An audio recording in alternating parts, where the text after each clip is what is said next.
You're watching Better Business Bureau's Business at its Best, brought to you by Ataraxis. You've got employees, we've got solutions. Human resources, insurance, benefits, and payroll. Our business is your business. BBB's Business at its Best.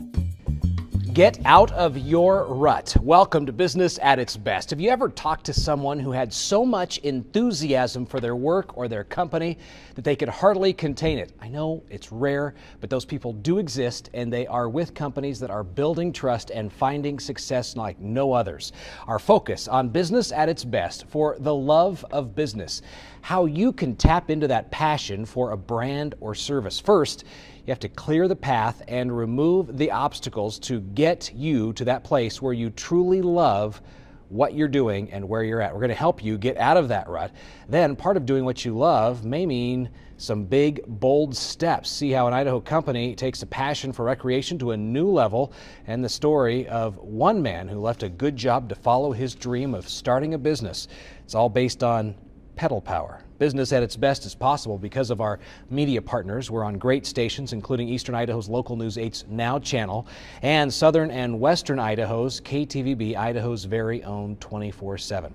Ataraxis makes this program possible each week. The company takes care of the day-to-day work of HR, benefits, and payroll, so a business owner can focus on growing business. Our focus on today's program: loving your work. And often the business owner has that passion in the early stages, but after a few years of meeting payroll and fighting regulations and struggling to keep the doors open, they lose sight of their first love. Stephen Cilley with Ataraxis joins us with some ideas to focus back on what's most important for that business owner. Stephen, thanks for being with us. Thanks for having me. So let's start off with this idea of, we have the business owner out there. What do you see? You're talking to business people, and you've got offices throughout Southern Idaho and Eastern Idaho. What do you see as you and hear from those business owners who have maybe lost sight of that first love? Right. You know, a lot of times it's easy to see because they're running around and they don't have time to meet you in the first place because they're too busy. They're too busy. So getting the meeting, number one. Getting the meeting is really difficult. But the second thing, and this is always really interesting when you're talking to them, you can always tell the difference because they're focused. And it's really, the focus is not on how much work they're doing, and they're focused on the work they're doing now, but it's the focus on what type of work. And usually the ones that aren't in a rut and really love it is they're working on the stuff they really want to work on. That matters to them. That matters to them. And they've identified, because every small business as they're growing has to grab every opportunity out there they can, because they usually need the work or the revenue or something. But it comes to a point in time where a business has to decide, what are we going to focus on? And you can tell the ones that have grown really quickly, and those people are all frazzled because they're still doing everything that they can do, and they're still grabbing every shiny object that flies by. And the ones that are really successful and are really growing well and focused on a long-term basis are the ones that have identified the ability to say no to what looks like an opportunity, but really is a distraction. So it's the idea to focus and differentiate between opportunity and distraction. Correct. Because everything looks like the opportunity in the beginning. Absolutely. You just can't grab them right away. You've got to take a step and go, this looks like a great opportunity, but do we really know the direction that we're going? And does this fit in that direction? Because to have that, you've got to step back after a while and say, okay, we've done all this, what's our core focus, and what do we need to get rid of possibly, or what do we need to stop taking or not do in order to really focus on what we know is what we know how to do. What are some of those key questions then that a business owner should be asking themselves to be sure that they're focused on the right thing? I think the first thing to do at that point is to stop and go back to the very beginning when you got into the business, and why did you get into it? What were you doing then? Now, a lot of times products and services can change and a better direction occurs, but you've got to step back and say, what are we doing and why are we doing it? Because if I make widgets, do I really want to go into something and make something else if it's not a complete fit just because it looks like an opportunity? Okay. Stephen Cilley, Ataraxis, you're going to stay with us for one more segment, because when we come back, we're going to talk about this idea of the small business owner who says, I know I need to shed some of the tasks, but I just can't. I don't either trust somebody else to do it, or I can't afford it. Right. So when we come back, the answers to those questions for the small business owner. And also coming up a little later on Business at its Best, we take you inside one of Idaho's fastest growing companies to see how a love for an industry takes the business owners to the next level, getting the attention of some national publications. You are watching Business at its Best, presented by Ataraxis. Welcome back to Business at its Best. We are in TV in great places all along the Snake River Plain, from Jackson Hole, Wyoming to Ontario, Oregon, and all points in between. Thank you for being with us. We're talking on today's episode about the love of business. You've talked to those folks who have this tremendous excitement about what they do. Sometimes, though, people lose that. Joining us today is Stephen Cilley with Ataraxis, and we're talking through this idea of getting ourselves out of ruts. Stephen, first of all, for the folks just joining us on the program, tell us about Ataraxis and what it is the company does. Ataraxis is a PEO, professional employer organization. What we do is we take care of all the employee services for a business. And an employee service is anything you have to do because you have employees. So we come in and help you deal with those so that you can focus on your business and making money and running it correctly. And why I thought it was so great to have this conversation with you. You also make this show possible in full transparency, so thanks for that. You're welcome. This idea that you have a business owner who got into the business, into the industry because they love it so much, but then all of a sudden they get buried in the day-to-day minutia, and then they can't see the forest for the trees. They find themselves in a rut and can't figure out why they just don't enjoy it like they used to. What happened to the fire? How do you recognize it so that you do see the forest for the trees? Yeah, you know, it's usually because you're so busy doing stuff that you never wanted to do in the first place, or you never expected to have to do, and you're not doing the fun things that you used to do. Because most people who got into a business loved something so much they thought, I'm going to start a business around this. Yeah. But then they get busy as they grow, and they either don't bring on the right people, they don't bring in somebody to help them out. And so, I mean, it happened to me. One of the businesses that I started a while back, I'd be sitting on a Saturday afternoon, I'd get all done, caught up with my regular work, and then I'd dig into the other stuff you have to do because you own a business. And then finally, as a motivator, I would sit there and go, okay, after I finish that, how much more revenue do I have to make to hire somebody to do that? And that's where I want to talk, because I know I was having a conversation, I think it was a plumber, and he was sending out invoices at 2 o'clock in the morning. Right. Because that was the only time of the day he had, and it was exhausting for him. So for that small business owner who says, I can't afford, because to hire somebody, my spouse is doing the billing or we're working on it together, right, what's the answer? Well, and you bring up the spouse thing because we do run across a lot of businesses where the spouse is involved. And the first question to ask is, as you start to grow, does the spouse really want to be involved? Or are they doing it because they feel they have to help the other spouse's business grow, right? So at that point in time, when you're looking at that, if they want to both be involved, because many businesses are, then that's great. Find the expertise for each person in there and then go that way. And then find the things that neither one of you are good at, or if the spouse doesn't want to be involved, they go find something else to do that makes them happy. And then focus on what it is you want to be doing, because if you're focused on your expertise, you're going to make more money because you're out there working on your business and not in your business. Because if you're working in your business, you're like a hamster in a cage, in a wheel, and you're just going around and round and round and round, and it doesn't do anything to expand it. So work on the business, and then as you're starting out, find good outsourcing partners. I know a lot of people think outsourcing is a bad word, but if you can find trusted people or businesses to work with that can take a piece of it, then you're only paying for the piece of the expertise that you use. So just to recap quickly, we're almost out of time. It's about a focus on what you love to do, asking the right questions, having some good, open, honest conversations, and really building a team around yourself. Exactly. And hire people better than yourself. A lot of people want to hire people that aren't as good. Hire people better than yourself. Because if they don't want to start a business, then they're going to want to work for you and they're going to want to help build something. Perfect. All right, Stephen Cilley, Ataraxis, thanks so much for being with us today. And what if your idea of recreation means getting around under your own power? How about the passion behind starting a bicycle shop? See that story when we return. You are watching Business at its Best, presented by Ataraxis. Welcome back to Business at its Best, this half-hour TV show airing across Idaho that shows how companies all along the Snake River Plain, from Jackson Hole to Ontario, Oregon, drive the economy by providing top-quality jobs and services to folks throughout Idaho. Today our focus is on loving the business that you're in. You know, Dirty Jobs guy Mike Rowe was in Idaho several months ago and said something to the effect that don't follow your passion, take it with you to work. Entrepreneurs are finding a way to do both. Adam Haynes of Rolling H Cycles left a good job in the fitness industry to start his own company, and things are going very well for you, Adam. Thanks so much for being with us today. Thanks for having me. Tell us about your background, where you came and where you're at now with Rolling H. You know, I did come from the kind of the fitness industry, and I had been at the job for almost a decade and comfortable with it, moved my way up the ladder quite a ways.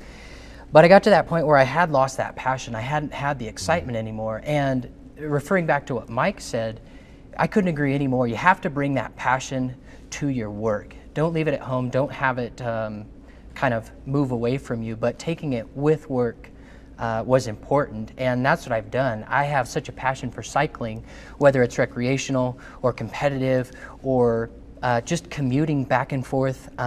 It's a passion of mine, and I wanted to relay that to other people, to have them pick up that love for cycling that I have and better their lives for it. So did you have to think long and hard about what kind of business you would open up upon stepping out of your last job in the recreation industry, or was bicycling just a natural? It really was a natural. With how much time I had spent in it and how I had grown into the sport so much, it just came naturally to me. And I love getting my hands dirty and working on bikes. So opening up a bike shop, full service and repair, just seemed like a natural. Fixing bikes, interacting with people that loved bikes as well, and get them up and running. So we can already hear the passion in your voice. Now you've got the business open, and this is where the folks watching the show can learn from somebody like yourself. What kinds of things have you done to grow the business? And referring again, the best thing I've done to grow my business was to realize I can't do everything. Okay. And I've had to put people in place that maybe do a job better than I could, because I was getting spread thin. So I empowered them with that, hopefully. So you did experience what we've already talked about. Absolutely. I had my hands in everything from the start. I thought, okay, if I can control this and this and this, okay, then I'll save money by doing it myself. But I was running myself ragged, which if I was going to grow, I realized I needed to have other people in place so that I could still focus on the things that I was still passionate about, whether that was tuning and repairing or fitting people or lining them up for the right bike. I needed to make sure that there were other people finishing other things, whether it was bookkeeping or ordering, so I could still focus on what I was most passionate about. And you do have a spouse involved. Absolutely. In the business. Your yep. wife's involved. My wife is involved. She really has helped me get where we are. I honestly don't think we would be where we are at without the support of a spouse. Mm-hmm.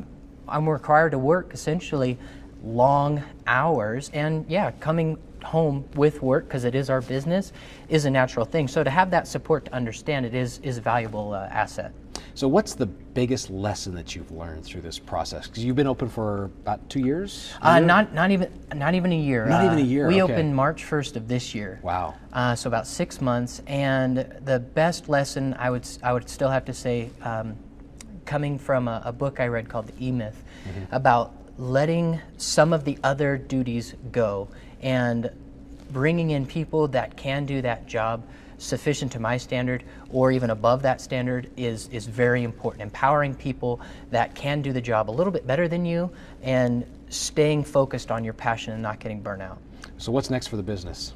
You're 6 months in. Next on the business is growth, and to keep reaching out to the community and to let the community know that we are there for them, and to kind of break down those walls of cycling can be expensive or it's competitive, but a great source of transportation, a great form of recreation that can last an entire lifetime because of just its enjoyment. All right. Adam Haynes, Rolling H Cycles, the company. Congratulations on starting it and sharing some of those great lessons learned with us. And Better Business Bureau has a number of resources to help your company be the best it can be. Check out our website, bbb.org, and also go to Facebook, search for BBB Snake River Region. Click the like button. We'd appreciate that. Coming up later on Business at its Best, see how one of the fastest growing businesses in Idaho is getting bigger by being smarter. You're watching Business at its Best, presented by Ataraxis. Better Business Bureau helps people choose trustworthy companies, and BBB helps businesses sell ethically. To do that, we have 6 standards for trust. It's how we expect ethical companies to act in the marketplace. Advertising honestly, telling the truth, being transparent, being responsive, safeguarding privacy, and honoring promises are BBB's standards for trust. If you're a customer, it's what to watch for. And if you own or manage a business, it's how to behave. You know, we partner with Northwest Nazarene University each week to bring you a variety of business expertise. The school has classrooms in western and southern Idaho, also eastern Idaho now. Dr. Ron Galloway joins us. In fact, you'll have classrooms right there off Pancherry in Idaho Falls. Correct. Taylor Crossing, right? Taylor Crossing. Congratulations on that. And we're talking about this idea of today that having a love for your business really takes some specific, intentional leadership. That's correct. And you brought a great example of what the university president just unveiled yesterday. Today. Yeah. He decided that every person on campus, whether they're faculty, student, staff, whatever, needed to know what our values are, our mission statement is, and what our vision statement is. So he put on a little card. I don't know if this is going to be seen or not. It's going to be tiny, yeah, but it's a business card. It's his business card, and it has a mission statement and a value statement. On the back side, he has the vision statement, and what he's offered is anybody on... I'm going to hold this and we'll just get the shot. Anybody who belongs to the community can walk up to him and quote one side or the other, and he has a roll of $5 bills in his pocket, and he'll give you one for it. So if you want a $5 bill, just quote it to him. So I can imagine that would be the roll of $5 bills, and every student wants to try to catch him. Well, it's interesting. I don't know how many have caught him. He's had this offer out now for a couple of years. But you think about the number of students that Sure. NNU has, and all of a sudden you have that many people out there talking about the brand, believing in why Correct. you exist. Correct. I offered the idea to a national organization a couple of years ago, and they put it out to all of their membership, which with several thousand. And the last conference I went to, they had something like this available for every one of us at the conference. In that case, they laminated it so we could put it in our wallets or whatever. So step number 1 in being a leader and helping people love your business is to really equip the employees and those around you with the why you exist. You asked a question earlier in the show about what you had to do in order to refocus, and you always refocus back, as we've talked before, back to your mission statement, to your vision statement, what your goals are. And if you keep going back to those and make sure that those are up to date, they kind of are your guiding light as you move through your business, and that's how you love your business, because you're keeping the focus. And you brought a great example with a book and the story of a student that you shared. So share the Sure. idea behind the book and then what happened with the student. In my classes, I talk to my students about the value of a book. And if a book's $25, if they get 2 good ideas out of the book, it's a $12.50 book. I brought an example today, but I tell students, go out and get yourself some kind of a book budget, and then start buying books and share them with the people in the business that you're in. And a student recently went out and came back the next week and told me he had $1,000 in his book budget. I mean, that's more than my book budget. But he's starting to buy books, $100 or so, $80 a month in books, and they're sharing them. And if they can get 2 good ideas per book, that's a phenomenal resource that an owner can put into all of his employees. A good return on the investment. Great return. Dr. Ron Galloway, thank you so much from NNU for being with us. 2 great ideas to help businesses spread the love, build the love. And coming up next on Business at its Best, an Idaho company works to change the face of credit card processing. See how it works when we return. You are watching Business at its Best, presented by Ataraxis.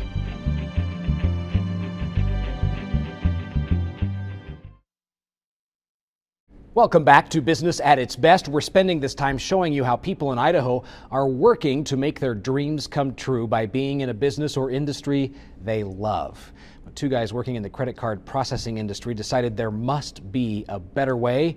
They set out to find the solution. They started a business and then moved to Idaho Falls. Now, Valued Merchant Services is one of the fastest growing companies in the state.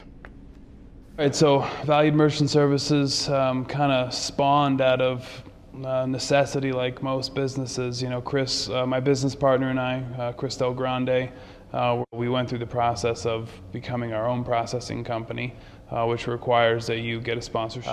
Depending on what surveys you look at, I mean, in the high 90 percentile range of businesses out there take credit or debit cards. Where we hired sales agents to go out face to face.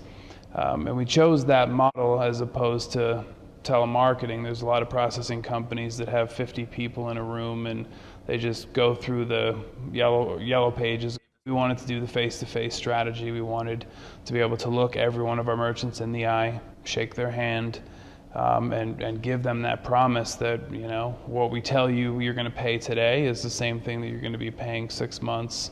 We wanted something that was going to separate us from the competition. So we did a few things, and getting certain certifications like maintaining an A rating on the Better Business Bureau has worked amazing for us. Be hard to quantify the value that that's brought to us, because there's a lot of merchants out there across the country that put a lot of weight in that, especially since the majority of our competition maintains a C, D, or F rating with the Better Business Bureau. So to be able to go to a merchant in any one of the 50 states and say that we maintain an A rating with the Better Business Bureau after having been in business for over 5 years, having accounts in all 50 states, and having a portfolio base or a merchant base over 10,000 merchants, definitely gives us a little bit of respect. And we work hard for that. If somebody has a dispute or an issue, we handle that very quickly. We are willing to do whatever it takes, including, you know, taking money out of our pockets if there's a mistake, to maintain that certification. Making sure that you're with a company that has the support system, you know, both on a customer support and a technical support, to be able to handle. We have found that we get more referrals from existing customers because of what we do, because of how we do it. You know, we go out, we tell a merchant this is how it's going to be, and that truly is how it's going to be. Thank you so much for being with us. We're out of time. Have a great week, and we'll see you back here next week.